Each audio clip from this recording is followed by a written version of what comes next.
President Donald Trump made headlines for all the wrong reasons. Bloomberg news reporter Catherine Lucey pressed him on the Epstein files. Specifically, she asked, if there's nothing incriminating, why not just release them?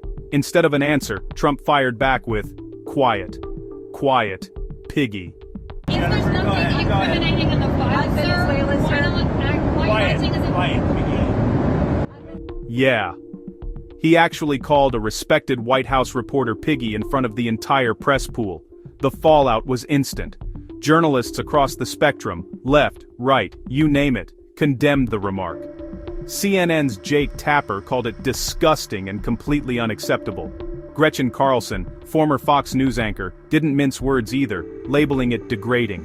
Bloomberg News stood by their reporter, putting out a statement reminding everyone that White House journalists perform a vital public service, asking questions fearlessly on behalf of the public. And honestly, isn't that the point of journalism? Now, here's where it gets even messier.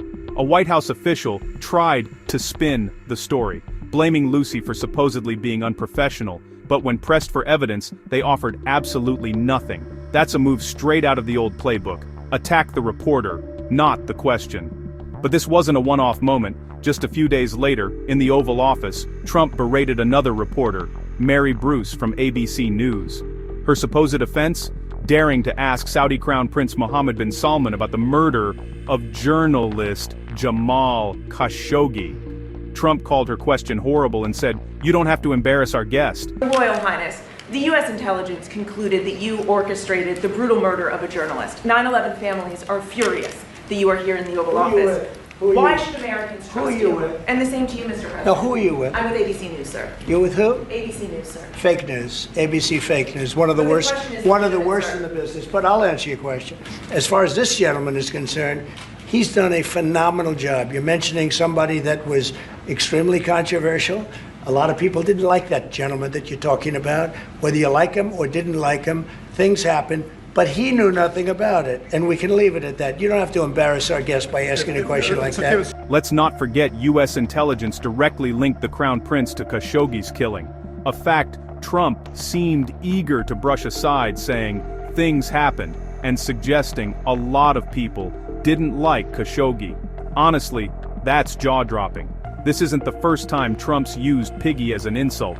He infamously called Alicia Machado Miss Piggy back in the 90s, and his administration has a pattern of demeaning women journalists. Elisa Liz Munoz from the International Women's Media Foundation calls it what it is: gendered attacks meant to silence women reporters, which often sparks a wave of online abuse against them. So, what does all this mean? For Trump's critics, it's more evidence he's at war with the media, especially when cornered by tough questions. For his supporters, it's just Trump being Trump, taking on the biased press. But here's the bottom line. Whatever your politics, these moments shape how power and the press collide in America. And they show just how high the stakes are when journalists ask the questions that matter most. That's the story. I'm just breaking it down. What do you think? Is this just another media storm, or is something deeper going on? Let me know in the comments. Don't forget to like and subscribe for more stories.